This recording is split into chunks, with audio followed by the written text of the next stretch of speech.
ನಮಸ್ಕಾರ. ಮಹಾಲಕ್ಷ್ಮಿ ನಮೋಸ್ತುತೆ ವಿಶೇಷ ಕಾರ್ಯಕ್ರಮಕ್ಕೆ ಸ್ವಾಗತ. ನಾನು ಸಿಂಚನಾ. ಪ್ರತಿಯೊಬ್ಬರಿಗೂ ಸ್ವಂತ ಮನೆ ಕಟ್ಟಿಸಬೇಕು ಅನ್ನೋ ಆಸೆ ಇರುತ್ತೆ. ಆದರೆ ಈ ಆಸೆ ಅಷ್ಟು ಸುಲಭಕ್ಕೆ ಈಡೇರಲ್ಲ. ಹಾಗಾದರೆ ನಿಮ್ಮ ಜಾತಕದಲ್ಲಿ ಈ ವರ್ಷ ಸ್ವಂತ ಮನೆ ನಿರ್ಮಾಣ ಆಗುತ್ತಾ? ಈ ಬಗ್ಗೆ ತಿಳಿಸಿಕೊಡಲು ನಮ್ಮ ಜೊತೆ ಇದ್ದಾರೆ ನಾಡಿ ಜ್ಯೋತಿಷ್ಯ ಆಚಾರ್ಯರು ಡಾಕ್ಟರ್ ಅನಿಲ್ ಗುರೂಜಿ ಅವರು. ಬನ್ನಿ ಗುರುಗಳನ್ನ ಕಾರ್ಯಕ್ರಮಕ್ಕೆ ಸ್ವಾಗತಿಸೋಣ. ನಮಸ್ಕಾರ ಗುರೂಜಿ, ಕಾರ್ಯಕ್ರಮಕ್ಕೆ ಸ್ವಾಗತ.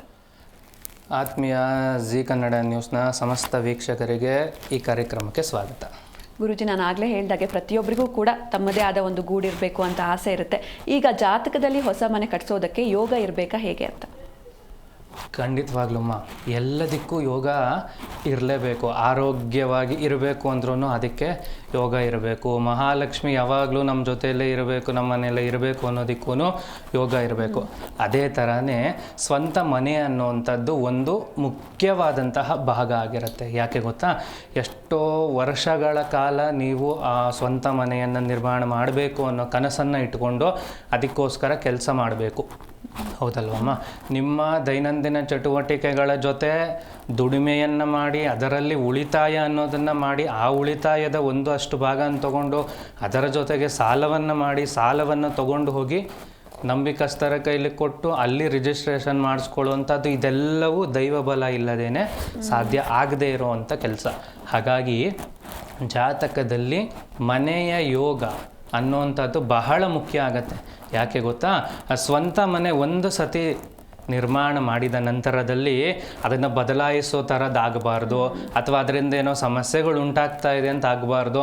ನೀವೇ ಎಷ್ಟೊಂದು ಕಾಲರ್ಸ್ ಫೋನ್ ಮಾಡಿದಾಗ ಗೃಹ ಪ್ರವೇಶ ಆದಮೇಲಿಂದ ಏನೋ ಸಮಸ್ಯೆ ಆಗ್ತಾ ಇದೆ ಅನ್ನೋವಂಥದ್ದೆಲ್ಲ ಕೇಳಿಸ್ಕೊಂಡಿದ್ದೀವಿ. ಯಾಕೆ ಗೊತ್ತಾ? ಸರಿಯಾದ ಜಾಗ ಅಥವಾ ಸರಿಯಾದ ಸಮಯ ಅಥವಾ ಸರಿಯಾದ ವಿಧಾನದಲ್ಲಿ ಗೃಹ ಪ್ರವೇಶಗಳನ್ನಾಗಲಿ ಅಥವಾ ಮನೆಯ ಪಾಯ ಪೂಜೆಗಳನ್ನಾಗಲಿ ಅಥವಾ ವಾಸ್ತುವನ್ನು ಉಪಯೋಗಿಸಿಕೊಂಡು ಅದರಲ್ಲಿ ಆ ಜಾಗದಲ್ಲಿರುವಂಥ ಸಮಸ್ಯೆಗಳನ್ನೆಲ್ಲ ನಿವಾರಣೆ ಮಾಡಿದ ನಂತರದಲ್ಲೂ ಇದೇ ಥರ ಆಗ್ತಾ ಇದೆ ಅಂದರೆ ಅದೊಂದು ಕೆಟ್ಟ ಯೋಗನ ಅಲ್ವಾ? ಹೌದಲ್ವಾ? ಹಾಗಾಗಿ ಯೋಗಗಳು ಅವಯೋಗಗಳು ಆಗಬಾರ್ದು ಅಂತಿದ್ರೆ ಈ ಜಾತಕದಲ್ಲಿ ನಮಗೆ ಈ ವರ್ಷ ಕಟ್ಟೋ ಯೋಗ ಇದೆಯಾ ಅಥವಾ ಒಂದು ಸ್ವಲ್ಪ ದಿನ ಬಿಟ್ಟು ಮುಂದಕ್ಕೆ ಆ ಮನೆಯನ್ನು ಕಟ್ಟೋ ಯೋಗ ಇದೆಯಾ, ಅದೆಲ್ಲವನ್ನು ಕೂಲಂಕುಷವಾಗಿ ಪರಿಶೀಲನೆ ಜಾತಕಗಳನ್ನು ಉಪಯೋಗಿಸಿ ಖಂಡಿತವಾಗ್ಲೂ ಮಾಡ್ಬೋದಮ್ಮ. ಖಂಡಿತ ಗುರುಜಿ. ಇನ್ನು ಈ ಮನೆಗೆ ವಾಸ್ತು ಅನ್ನೋದು ಎಷ್ಟು ಮುಖ್ಯ ಅಂತ? ಖಂಡಿತಮ್ಮ, ವಾಸ್ತು ಅನ್ನೋದು ಎಷ್ಟು ಮುಖ್ಯ ಅಂದರೆ ಒಂದು ಸಣ್ಣ ಎಕ್ಸಾಂಪಲ್ ಕೊಡ್ತೀನಿ ನೋಡಿ. ನಮಗೆ ಕ್ಯಾಮ್ರಾ ಅಲ್ಲಿರುತ್ತೆ, ನಾವು ಇಲ್ಲೇ ಕೂತ್ಕೋಬೇಕು. ಹೌದಲ್ವಾ? ಲೈವ್ ಎಕ್ಸಾಂಪಲ್ ಕೊಡ್ತಾ ಇದ್ದೀನಿ. ಕ್ಯಾಮ್ರಾ ನೀವು ಅಲ್ಲಿಟ್ಟು ನಾವು ಈ ಕಡೆ ಭಾಗದಲ್ಲೋ ಬಲಗಡೆನೋ ಎಡಗಡೆನೋ ಕೂತ್ಕೊಂಡ್ರೆ ಏನಾಗುತ್ತೆ? ಜನಕ್ಕದು ತಲುಪೋದಿಲ್ಲ ಅಲ್ವಾ? ಅದೇ ಥರನೇ ವಾಸ್ತು ಅಂದ್ರೆ ಏನು ಗೊತ್ತಾ? ಅಯ್ಯೋ 20-30 ಜಾಗ ಇದೆ, ನಿಮ್ಮ ಮನೆ ಉತ್ತರಕ್ಕೆ ಆಗಬರುತ್ತೆ, ಇನ್ನೊಬ್ಬರಿಗೆ ಯಾರಿಗೋ ಪಶ್ಚಿಮಕ್ಕೆ ಮನೆ ಆಗಬರುತ್ತೆ ಅಂತ ಇಟ್ಕೊಳ್ಳಿ. ಎದುರು ಬದ್ರು ಬಾಗಿಲು ಅಥವಾ ಅವ್ರ ಮನೆ ರೂಮಿಂದ ದಾಟ್ಕೊಂಡು ನಿಮ್ಮ ಮನೆ ರೂಮಿಗೆ ಬರೋ ಅಂಥದ್ದಾಗೋಗುತ್ತೆ. ಹೌದಲ್ವಮ್ಮ? ಅದಕ್ಕೋಸ್ಕರನೇ ಒಂದು ಪರ್ಫೆಕ್ಟ್ ಪ್ಲ್ಯಾನ್ ಅನ್ನುವಂಥದ್ದೇ ವಾಸ್ತು. ಏನು ಗೊತ್ತಾ? ನಿಮ್ಮ ಮನೆಯ ಬಾಗಿಲಿಗೆ ಎದುರು ಮನೆಯ ಬಾಗಿಲು ಬಂದುಬಿಟ್ರೆ ಚೆನ್ನಾಗಿರುತ್ತೆ. ಯೋಚನೆ ಮಾಡಿ, ನಿಮ್ಮ ಮನೆ ಸೋಫಾ ಅವ್ರ ಮನೇಲಿ ಟಿ ವಿ ಆಗತ್ತಾ? ಅದು ನಿಮ್ಮನೆ ಸೋಫಾದಲ್ಲಿ ಕೂತ್ಕೊಂಡು ಅವ್ರ ಮನೇಲಿ ಟಿ ವಿನ ನೋಡೋಕ್ಕಾಗತ್ತಾ? ಖಂಡಿತ ಇಲ್ಲ. ಒಂದು ಪರ್ಫೆಕ್ಟ್ ಪ್ಲ್ಯಾನ್ ಅನ್ನೋವಂಥದ್ದು ಏನಿರುತ್ತೆ, ಆ ಪರ್ಫೆಕ್ಟ್ ಪ್ಲ್ಯಾನ್ ಇಲ್ಲ ಅಂದರೆ ಸಾಧ್ಯ ಆಗದೇ ಇರೋವಂಥ ಕೆಲಸ ಅದಾಗತ್ತೆ. ಏನು ಗೊತ್ತಮ್ಮ? ವಾಸ್ತು ಅಂದ್ರೇನು? ನಿರ್ದಿಷ್ಟವಾದ ಜಾಗದಲ್ಲಿ ನಿರ್ದಿಷ್ಟವಾದ ಪ್ರದೇಶದಲ್ಲಿ ನೋಡಿ.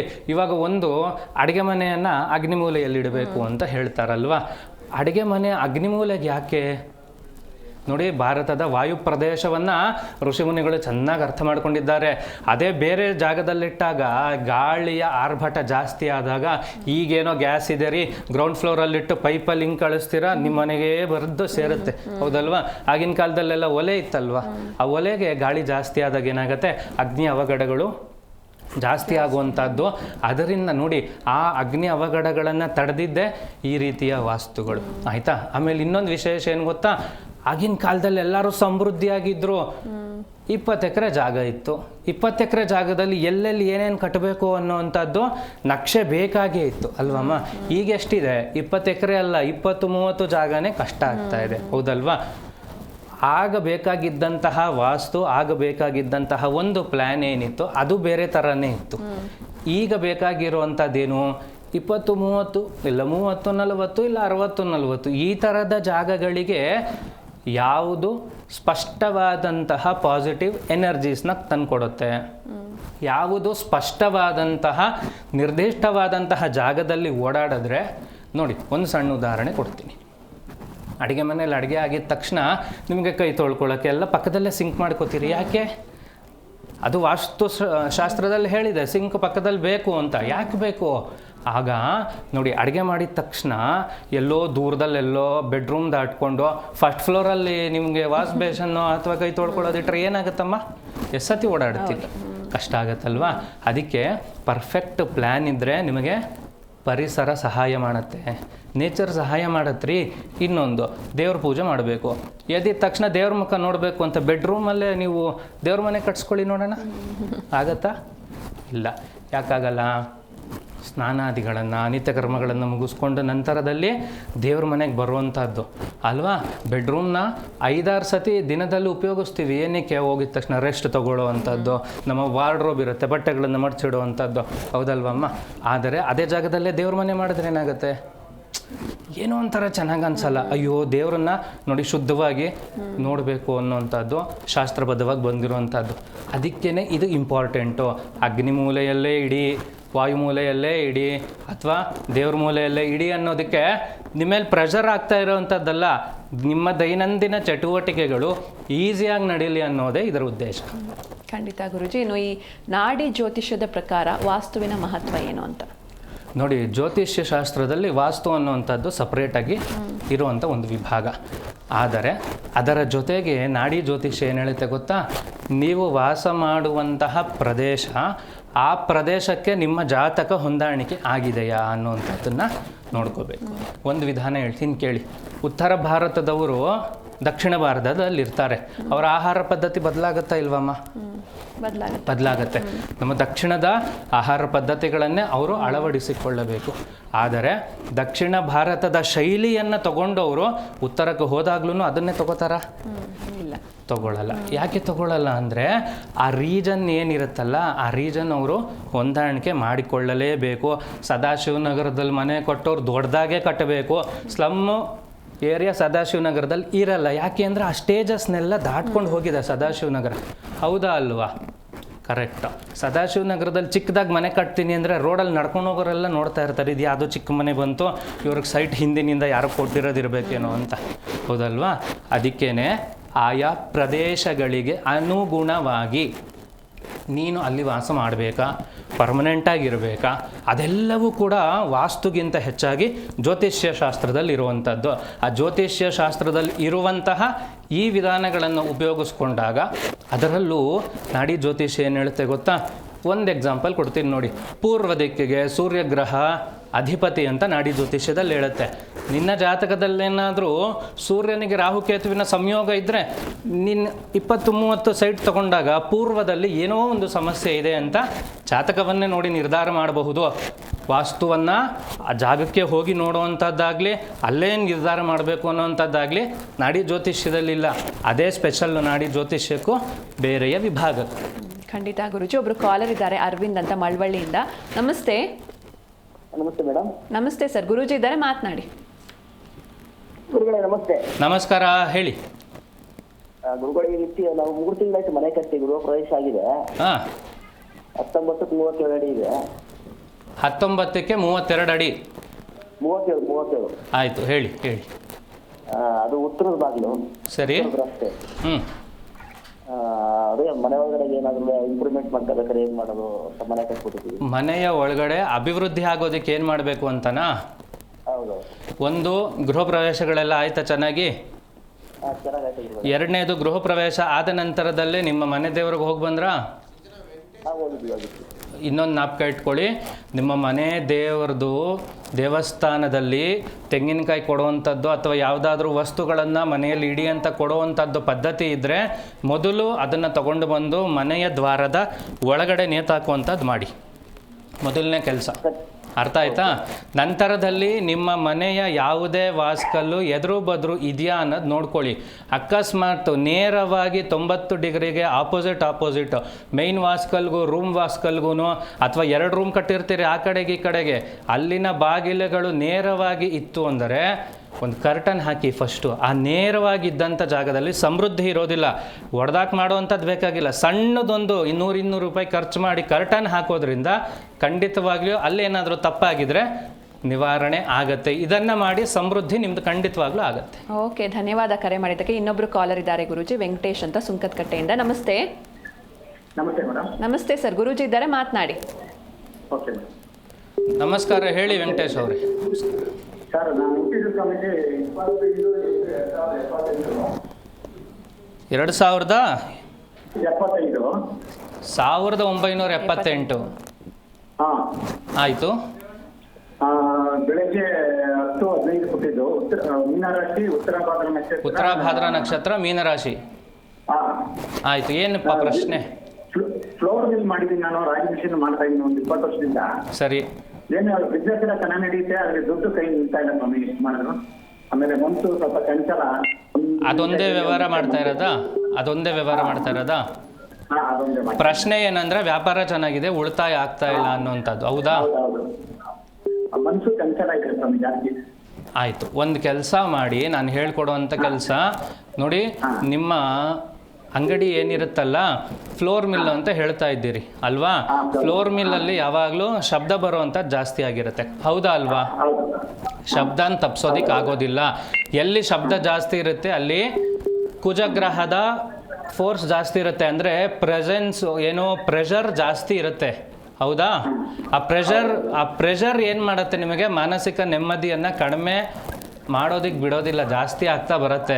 ಇದೂ ಒಂದು ಕಾರಣ ಆಗಿರುತ್ತೆ, ಆಯಿತಾ?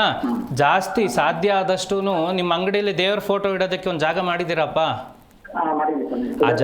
ಆ ಜಾಗದಲ್ಲಿ 1 ಲೋಟ ನೀರು, ಅದಕ್ಕೆ ಸ್ವಲ್ಪ ಕುಂಕುಮವನ್ನು ಹಾಕಿ ಇಡಿ. ಅರ್ಥ ಆಗ್ತಾ ಇದೆಯಾ? ಆ ಕುಂಕುಮದ ಜೊತೆ ಗ್ರಂಥಿಗೆ ಅಂಗಡಿಯಲ್ಲಿ ಒಂದು ಸ್ವಲ್ಪ ಲಾವಾಂಚ ಬೇರು ಅಂತ ಸಿಗುತ್ತೆ. ಆ ಲಾವಾಂಚ ಬೇರನ್ನ ಅದರಲ್ಲಿ ಹಾಕಿ, 1 ಲೋಟದಲ್ಲಿ ನೀರು, ಲಾವಾಂಚ ಬೇರು, ಸ್ವಲ್ಪ ಕುಂಕುಮ. ಪ್ರತಿ ಸೋಮವಾರ ಅದನ್ನು ಬದಲಾವಣೆ ಮಾಡುವಂಥದ್ದು ಮಾಡಿ. ನಿಮ್ಮ ಅಂಗಡಿಯಲ್ಲಿ ವ್ಯಾಪಾರ ಚೆನ್ನಾಗಿ ಆಗ್ತಾ ಇದೆ, ಆದರೆ ಹಣವನ್ನು ಹಿಡಿದಿಟ್ಕೊಳ್ಳುವಂಥ ಶಕ್ತಿ, ಪಾಸಿಟಿವ್ ಎನರ್ಜಿ ಕಾಣಿಸ್ತಾ ಇಲ್ಲ ಅಷ್ಟೇ. ಅಂದರೆ ಈ ಮಾರ್ಗ ಸೂಕ್ತವಾಗಿ ಇರುವಂಥದ್ದು. ಇದನ್ನು ಮಾಡಿ ಚೆನ್ನಾಗಿ ಆಗ್ತೀರಾ, ಒಳ್ಳೆಯದಾಗಲಿ. ಓಕೆ, ಧನ್ಯವಾದ ಕರೆ ಮಾಡಿದ್ದಕ್ಕೆ. ಇನ್ನೊಬ್ರು ಕಾಲರ್ ಇದ್ದಾರೆ ಗುರುಜಿ, ಮಂಜುಳಾ ಅಂತ. ನಮಸ್ತೆ ಅಮ್ಮ. ನಮಸ್ತೆ, ಎಲ್ಲಿಂದ ಕಾಲ್ ಮಾಡ್ತಿದ್ದೀರಾ? ಮೇಡಮ್ ಮಾಲೂರು ತಾಲೂಕು ಜಯಮಂಗಲ ಅಂತ ಹೇಳಿ ಮೇಡಮ್. ಓಕೆ, ಗುರೂಜಿ ಇದ್ದಾರೆ, ಮಾತನಾಡಿ ಮಾ. ಸರಿ ಮೇಡಮ್. ನಮಸ್ಕಾರ ಸರ್. ಮಾತಾಡಿಮ್ಮ. ಏನು ವಿಷಯಮ್ಮ? ಅದೇ ಸ್ವಾಮಿ, ಮನೆ ಮೇಲೆ ಕಟ್ತಾ ಇದ್ದೀವಿ. ಆಯ್ತು, ಪ್ರಶ್ನೆ ಹೇಳಿ ಬೇಗ. ಮನೆ ಮೇಲೆ ಮನೆ ಕಟ್ತಾ ಇದ್ದೀರಿ ಅನ್ನೋದು ಕೇಳಿಸ್ತು, ಮುಂದೆ? ಸಮಯ ತುಂಬಾ ಡಿಲೇ ಆಗ್ತಾ ಇದೆ, 1 ವರ್ಷದಿಂದನೂ ಆಗ್ತಾ ಇಲ್ಲ. ಆಯ್ತು, ನಿಮ್ಮ ಪ್ರಶ್ನೆ ನನಗೆ ಅರ್ಥ ಆಯ್ತು. ಈಗಿರೋ ಮನೆ ಮೇಲೆ ಮನೆ ಕಟ್ತಾ ಇದ್ದೀನಿ, ತುಂಬಾ ದಿನ ಆದ್ರೂ ಅದು ಕೆಲಸ ಸಾಗ್ತಾ ಇಲ್ಲ ಅನ್ನೋಂಥದ್ದು ನಿಮ್ಮ ಪ್ರಶ್ನೆ, ಹೌದಾ? ಕೇಳಿಸ್ಕೊಳ್ಳಿ. ಈ ಥರದ ಸಮಸ್ಯೆ ಇದ್ದವ್ರು ಎಲ್ಲರಿಗೂ ಈಗ ಉತ್ತರ ಕೊಡ್ತೀನಿ ನೋಡಿ.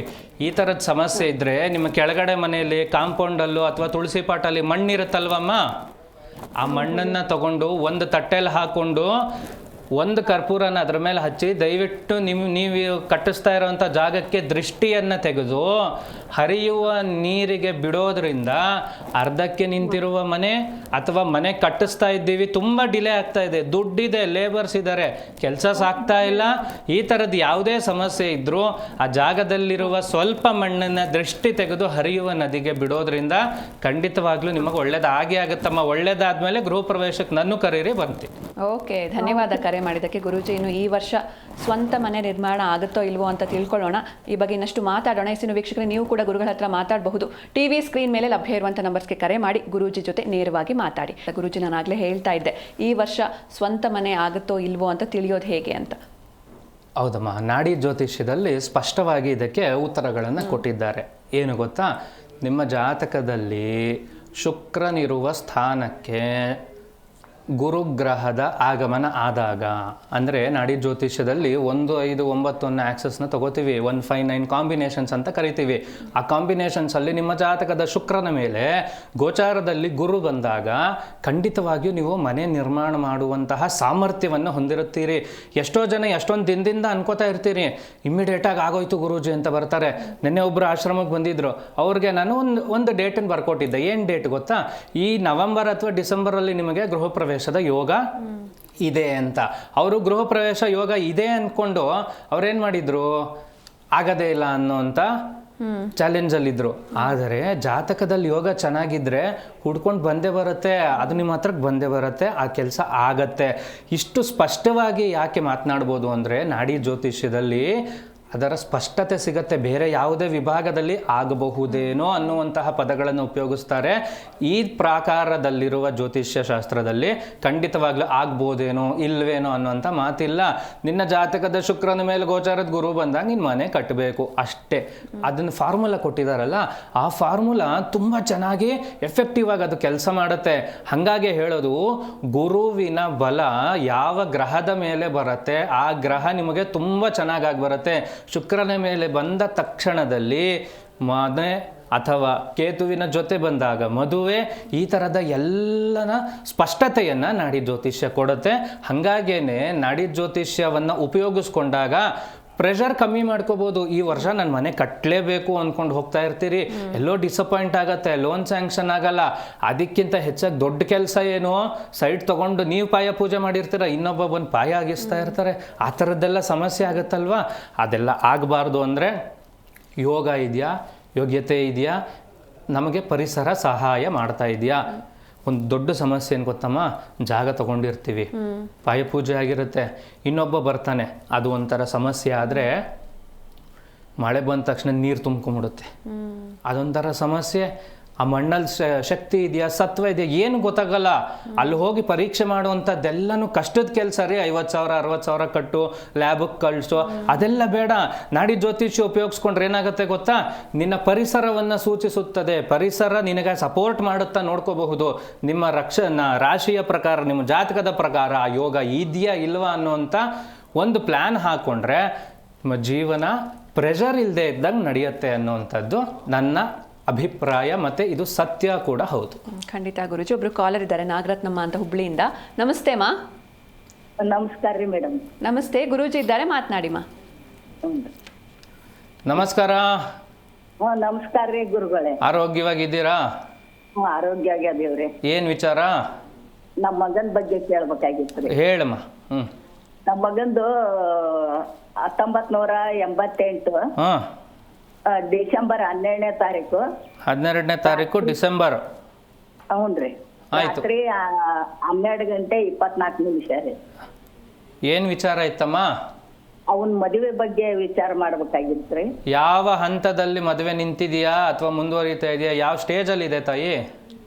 ಅದು ಮದುವೆ ಆಗಿ ಒಂದ್ ಸ್ವಲ್ಪ ಮೋಸ ಮಾಡಿ ಮದುವೆ ಆಗಿತ್ರಿ. ಆಯ್ತು. ಅದು ಹುಡುಗಿ ಆರಾಮ್ ಇದ್ದಿದ್ದಿಲ್ಲ. ಅದು ಒಂದ್ ಸ್ವಲ್ಪ ಲವ್ ಫೇಲ್ಯೂರ್ ಆಗ್ತ್ರಿ, ಅದಕ್ಕೆ ಡಿವೋರ್ಸ್ ಆಗ್ತ್ರಿ. ಅದು ಸ್ವಲ್ಪ ಲವ್ ಫೇಲ್ಯೂರ್ ಆಯ್ತು ಅಂದ್ರೆ ಹೆಂಗಮ್ಮ? ಹೌದ್ರಿ, ಆ ಹುಡುಗಿ ಆರಾಮ್ ಇದ್ದಿದ್ದಿಲ್ರಿ ಅದಕ್ಕೆ. ಆಯ್ತು, ಒಂದ್ ಕೆಲಸ ಮಾಡಿ. ಇವಾಗ ಪ್ರಶ್ನೆ ಏನು? ಆ ಹುಡುಗಿ ಡೈವರ್ಸ್ ಆಯ್ತಾ, ಹುಡುಗಿ ಇರ್ತಾಳ, ಹುಡುಗಿ ಹೋಗ್ತಾಳ, ಪ್ರಶ್ನೆ ಏನು? ಆ ಹುಡುಗಿ ಆಗ್ಲೇ ಅದೇ ವರ್ಷನ ಡಿವೋರ್ಸ್ ಆಗ್ಯದ್ರಿ. ಆಯ್ತು. ಹ್ಞೂನ್ರಿ. ಅದಕ್ಕೆ ಮುಂದ ಮಗನ್ ಮದುವೆ ಪ್ರಯತ್ನ ಮಾಡ್ತಾ ಇದೀವಿ. ಎರಡನೇ ಮದುವೆ ಪ್ರಯತ್ನ ಮಾಡ್ತಾ ಇದೀವಿ, ಅದು ಆಗತ್ತಾ ಅನ್ನೋ ಪ್ರಶ್ನೆನಾ? ಹ್ಞೂನ್ರಿ. ಎಲ್ಲಿ ಒಂದ್ ಸ್ವಲ್ಪ ಇದನ್ನ ಆಗವಲ್ರಿ. ಆಯ್ತಮ್ಮ, ಕೇಳಿಸ್ಕೊಳ್ಳಿ, ನಾನು ಹೇಳ್ಕೊಡ್ತೀನಿ. ಜಾತಕದಲ್ಲಿ ಎರಡನೇ ಮದುವೆ ಯೋಗ ಅನ್ನುವಂಥದ್ದು ಎಲ್ಲೂ ಇರಲ್ಲ, ದ್ವಿಕಳತ್ರ ಯೋಗ ಅನ್ನುವಂಥದ್ದು ಇರುತ್ತೆ. ಆಯ್ತಾ? ಮೊದಲನೇ ಮದುವೆ ಚೆನ್ನಾಗಿ ಆಗಲ್ಲ ಅಂತಾನೆ ಕದಲಿ ವಿವಾಹ, ಕುಂಭ ವಿವಾಹಗಳನ್ನೆಲ್ಲ ಮಾಡಿಸೋವಂಥದ್ದು. ಅರ್ಥ ಆಯ್ತಾ? ಕೇಳಿಸ್ತಾ ಇದೆಯಾ? ನಿಮ್ಮ ಮನೆ ಸುತ್ತಮುತ್ತ ಯಾರಾದರೂ ಪುರೋಹಿತ ವರ್ಗ ದೇವಸ್ಥಾನ ಇದ್ದರೆ ಅವ್ರ ಹತ್ರ ಹೋಗಿ, ನಾನೇ ಹೇಳಿದೆ ಅಂತೇಳಿ ಅನಿಲ್ ಗುರೂಜಿ ಹೇಳಿದ್ರು ಮಾಧ್ಯಮದ ಮುಖಾಂತರ, ನಮಗೆ ಒಂದು ಸತಿ ಅರ್ಕ ವಿವಾಹ ಮಾಡಿಕೊಡಿ ಅಂತ ಕೇಳಿ. ಏನು? ಅರ್ಕ ವಿವಾಹ. ಆಯಿತಾ? ಈ ಮಾತು ನಿಮಗೆ ಕೇಳಿಸ್ಲಿಲ್ಲ ಅಂದರೆ ಫೇಸ್ಬುಕ್ಕಲ್ಲಿ, ಯೂಟ್ಯೂಬಲ್ಲಿ ಎಲ್ಲ ಈ ಚಾನಲಲ್ಲಿ ಇನ್ನೊಂದು ಸತಿನೂ ನಾನು ಕಾಣಿಸ್ಕೋತೀನಿ, ಆಮೇಲೆ ಹಾಕ್ತಾರೆ. ಅದನ್ನು ಇನ್ನೊಂದು ಸತಿ ಕೇಳಿಸ್ಕೊಳ್ಳಿ. ಈ ಜಾತಕಕ್ಕೆ ಅರ್ಕ ವಿವಾಹದ ಅವಶ್ಯಕತೆ ಇದೆ. ಅರ್ಕ ವಿವಾಹವನ್ನು ಮಾಡಿಸಿದರೆ ಇವನ ಜೀವನ ಚೆನ್ನಾಗಿ ಆಗತ್ತಮ್ಮ. ಅಲ್ಲಿ ಸುತ್ತಮುತ್ತ ಎಲ್ಲಾದರೂ ಅನುಕೂಲ ಇದ್ದರೆ ಮಾಡಿಸಿ, ಒಳ್ಳೆಯದಾಗಿ. ಓಕೆ, ಧನ್ಯವಾದ ಕರೆ ಮಾಡಿದ್ದಕ್ಕೆ. ಇನ್ನೊಬ್ರು ಕಾಲರ್ ಇದ್ದಾರೆ ಗುರುಜಿ, ಶಿವಮೊಗ್ಗದಿಂದ ಭಾಗ್ಯಮ್ಮ ಅಂತ ಮಾತಾಡ್ಸೋಣ. ನಮಸ್ತೆ ಅಮ್ಮ. ನಮಸ್ತೆ ಮೇಡಮ್. ನಮಸ್ತೆ, ಗುರೂಜಿ ಇದ್ದಾರೆ, ಮಾತನಾಡಿ. ನಮಸ್ತೆ ಗುರುಜಿ. ನಮಸ್ಕಾರಮ್ಮ. ಹೆಸರಲ್ಲೇ ಭಾಗ್ಯಮ್ಮ ಅಂತ ಇಟ್ಕೊಂಡಿದ್ದೀರಲ್ಲಮ್ಮ? ಭಾಗ್ಯಮ್ಮ ಅಂತ ಇದ್ದ ತಕ್ಷಣ ಎಲ್ಲ ಬಗ್ಗೆ ಇರುತ್ತ ಗುರುಜಿ. ಅದು ನಿಜಾನೇ ಅಲ್ವಾ? ಹೌದು ಗುರುಜಿ. ಹೇಳಿಮ್ಮ, ಏನು ವಿಷಯ? ಮಗನ ಬಗ್ಗೆ ಕೇಳಬೇಕಾಗಿತ್ತು. ಹಾಂ, ಮಗನ ಹೆಸರು ಅರವಿಂದ ಅಂತ. ಮಗನ ಹೆಸರು ಅರ್ಜುನ್? ಅರವಿಂದ. ಅರವಿಂದ. ಏನು ವಿಚಾರಮ್ಮ? ಮನೆ ಕಟ್ತಾ ಇದ್ದಾನೆ, ಈಗಲೇ ಅವನಿಗೆ 26 ವಯಸ್ಸು ಗುರುಜಿ. ಇದು ಭಾಗ್ಯ ಅಲ್ವೇನಮ್ಮ? ಭಾಗ್ಯಮ್ಮ ಅಂತ ಹೆಸರಿಟ್ಕೊಂಡು 26 ವಯಸ್ಸಿಗೆ ಮಗ ಮನೆ ಕಟ್ತಾ ಇದ್ದಾನೆ ಅನ್ನೋದು? ನನ್ನ ಮಗ ಮೇಡಮ್ ಗುರುಜಿ ಅವ್ರು. ಹ್ಞೂ, ಗೊತ್ತಾಯ್ತು, ಅರ್ಥ ಆಯ್ತು.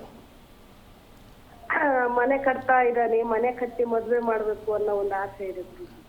ಇವಾಗ ಮನೆ ಚೆನ್ನಾಗಿ ಆಗತ್ತೆ ಅನ್ನೋ ಪ್ರಶ್ನೆನ, ಮದುವೆ ಪ್ರಶ್ನೆನ ಹೇಳಿ. ಎರಡೂ ಆಗ್ಬೇಕು ಗುರುಜಿ. ಎರಡೂ ಪ್ರಶ್ನೆ ಮಾತಾಡೋದು ಕಷ್ಟ ಆಗತ್ತೆ, ಆದರೂ ಹೇಳ್ಕೊಡ್ತೀನಿ, ಕೇಳಿಸ್ಕೊಳ್ಳಿ. ಯಾವ ಭಾಗದಿಂದ ಕರೆ ಮಾಡ್ತಾ ಇರೋದು? ಎಲ್ಲಿಂದ? ಶಿವಮೊಗ್ಗದ ಹತ್ರ ಒಂದು ಹಳ್ಳಿ ಗುರುಜಿ, ಹಳ್ಳಿ ಹೆಸರು ಸಿದ್ಲಿಪುರ ಅಂತ. ಆಯ್ತಮ್ಮ. ಇವಾಗ ನಿಮ್ಗೆ ಎರಡೂ ಕೆಲಸ ಆಗಬೇಕಂದ್ರೆ ಶಿವಮೊಗ್ಗ ಹತ್ರ ಶಿಕಾರಿಪುರ ಗೊತ್ತಿದೆಯಾ? ಗೊತ್ತೇ ಇರುತ್ತಲ್ವಾ? ಶಿಕಾರಿಪುರದಲ್ಲಿ ಒಂದು ಹುಚ್ಚರಾಯ ಸ್ವಾಮಿ ಅಂತ ಆಂಜನೇಯನ ದೇವಸ್ಥಾನ ಇದೆ, ಗೊತ್ತಿದೆಯಾ? ಹುಚ್ಚರಾಯ ಸ್ವಾಮಿ. ಮೂಗು, ಹನುಮಂತನ ಮೂಗು ಸಾಲಿಗ್ರಾಮದಲ್ಲಿ ಇರುವಂಥದ್ದು, ಆಯಿತಾ? ಧಾರ್ಮಿಕ ದತ್ತಿ ಇಲಾಖೆ ದೇವಸ್ಥಾನಕ್ಕೆ ಸೇರಿರುವಂಥದ್ದು. ಹನುಮಂತ ದೇವರಿದ್ದಾರೆ, ಹುಚ್ಚರಾಯ ಸ್ವಾಮಿ ಅಂತ ಆ ದೇವರ ಹೆಸರು. ಅಲ್ಲಿಗೆ ಹೋಗಿ ಜೇನುತುಪ್ಪದ ಅಭಿಷೇಕಕ್ಕೆ ಬರೆಸಿ, ಅವ್ರು ಯಾವತ್ತು ಮಾಡಿಕೊಡ್ಲಿ ಪುರೋಹಿತರು, ಜೇನುತುಪ್ಪದ ಅಭಿಷೇಕವನ್ನು ಮಾಡಿಸಿ ನಿಮ್ಮ ಮನೆಯ ಕೆಲಸ ಬೇಗ ಆಗುತ್ತೆ. ಅರ್ಥ ಆಗ್ತಾ ಇದೆಯಾ? ಜೇನುತುಪ್ಪದ ಅಭಿಷೇಕ ಮಾಡಿಸಿ ಅಲ್ಲಿಂದ ಸ್ವಲ್ಪ ದೂರದಲ್ಲಿ ಬಂದರೆ ದ್ವಿತೀಯ ಮಂತ್ರಾಲಯ ಅಂತ ಉಡುಗಣಿ ಕ್ಷೇತ್ರ ಅಂತ ಕರೀತಾರೆ. ಅಲ್ಲಿ ರಾಯರಿರುವಂಥದ್ದಮ್ಮ. ರಾಯರ ಹತ್ತಿರ ಒಂದು ತಿಂಗಳಾಯ್ತು, ಹೋದ ತಿಂಗಳು ಇದೇ ಡೇಟಲ್ಲೇ ನಾನು ರಾಯರು ಮಂತ್ರಾಲಯದಲ್ಲಿ ಇದ್ದೆ ಗುರುಜಿ. ಒಳ್ಳೇದಮ್ಮ, ಕೇಳಿಸ್ಕೊಳ್ಳಿ. ಆ ದೇವಸ್ಥಾನಕ್ಕೆ ಹೋಗಿ ರಾಯರ ಹತ್ರ ಏನು ಕೇಳ್ಕೋಬೇಕು ಗೊತ್ತಾ? ಮದುವೆಗೆ ನಮಗೆ ಗುರುಬಲ ಬೇಕು ಅಂತ ಆ ಕ್ಷೇತ್ರದಲ್ಲಿ ಹೋಗಿ ಒಂದು ಸ್ವಲ್ಪ ಸೇವೆ ಮಾಡುವಂಥದ್ದು ಮಾಡಿ, ಖಂಡಿತವಾಗಿಯೂ ನಿಮ್ಮ ಎರಡೂ ಕೆಲಸಗಳು ಆಗತ್ತೆ. ಮನೆ ವಿಚಾರ ಏನು ಮಾತಾಡಿದ್ರಿ, ಮದುವೆ ವಿಚಾರ ಏನು ಮಾತಾಡಿದ್ರೆ ಆಗತ್ತೆ. ಮೊದಲು ಮನೆಯನ್ನು ಮುಗಿಸ್ಕೊಳ್ಳಿ, ನಂತರದಲ್ಲಿ ಹೊಸ ಹುಡುಗ ಹುಡುಗಿನೇ ಕೂಡಿಸಿ ಗೃಹ ಪ್ರವೇಶ ಮಾಡಿ, ಒಳ್ಳೆಯದಾಗಲಿ. ಓಕೆ, ಧನ್ಯವಾದ ಕರೆ ಮಾಡಿದ್ದಕ್ಕೆ. ಗುರೂಜಿ, ಇನ್ನು ಕೊನೆಯದಾಗಿ ನಮ್ಮ ವೀಕ್ಷಕರಿಗೆ ಏನು ಹೇಳ್ತೀರಾ ಅಂತ? ಕೊನೆಯದಾಗಿ ವಾಸ್ತುವಿನ ವಿಚಾರಕ್ಕೆ ಬಂದಾಗ ಜಾತಕವನ್ನು ಪರಿಶೀಲಿಸಿಕೊಳ್ಳಿ. ಯಾವ ಹಂತದಲ್ಲಿ ಏನು ಸಮಸ್ಯೆ ಆಗತ್ತೆ ಅನ್ನೋದನ್ನು ಸ್ಪಷ್ಟಪಡಿಸಿಕೊಂಡು ಖಚಿತವಾದ ಮಾಹಿತಿಯನ್ನು ಇಟ್ಕೊಂಡು ಸೈಟ್ ವ್ಯವಹಾರಕ್ಕಾಗಲಿ ಮನೆ ಕಟ್ಟೋದಕ್ಕಾಗಲಿ ಕೆಲಸಕ್ಕೆ ಕೈ ಹಾಕಿದಾಗ ಚೆನ್ನಾಗಿ ಆಗತ್ತೆ. ಸಮೃದ್ಧಿ ಅನ್ನುವಂಥದ್ದು ತುಂಬ ಇಂಪಾರ್ಟೆಂಟ್ ಆಗಿರುವಂಥ ವಿಷಯ. ಸಮೃದ್ಧಿಯನ್ನು ಸಂಪಾದನೆ ಮಾಡಿಕೊಳ್ಳಿ, ಒಳ್ಳೆಯದಾಗಲಿ. ಖಂಡಿತ ಗುರೂಜಿ, ಇನ್ನು ಇಷ್ಟು ಹೊತ್ತು ಸಾಕಷ್ಟು ವಿಷಯಗಳನ್ನ ತಿಳಿಸ್ಕೊಟ್ರಿ, ಧನ್ಯವಾದಗಳು. ಒಳ್ಳೆಯದಾಗಲಿ. ನೋಡಿದ್ರಲ್ವಾ ವೀಕ್ಷಕರೇ, ಇವತ್ತಿನ ಸಂಚಿಕೆಯಲ್ಲಿ ಬಹಳಷ್ಟು ಮಾಹಿತಿಯನ್ನು ತಿಳ್ಕೊಂಡ್ವಿ. ಇನ್ನು ನೀವು ಕೂಡ ಗುರುಗಳನ್ನು ಭೇಟಿಯಾಗಬಹುದು. ಟಿವಿ ಸ್ಕ್ರೀನ್ ಮೇಲೆ ಲಭ್ಯ ಇರುವಂಥ ನಂಬರ್ಸ್ಗೆ ಕರೆ ಮಾಡಿ ಗುರುಗಳನ್ನು ನೇರವಾಗಿ ಭೇಟಿಯಾಗಿ ನಿಮ್ಮ ಸಮಸ್ಯೆಗೆ ತಕ್ಕ ಪರಿಹಾರವನ್ನು ಕಂಡುಕೊಳ್ಳಿ ಅಂತ ಹೇಳ್ತಾ, ನೋಡ್ತಾ ಇರಿ ಜೀ ಕನ್ನಡ ನ್ಯೂಸ್, ಸತ್ಯವೇ ಸುದ್ದಿಯ ಜೀವಾಳ. ಹೆಚ್ಚಿನ ಮಾಹಿತಿಗಾಗಿ ಸಂಪರ್ಕಿಸಿ doctor Anil Guruji, Ananda Seva Sadana trust, unit 2, Vishruta Vilas, 415, survey number 56, Marappa layout, Javaregowda Nagar, Rajarajeshwari Nagar, Bengaluru 560098. ದೂರವಾಣಿ ಸಂಖ್ಯೆ 9663590911.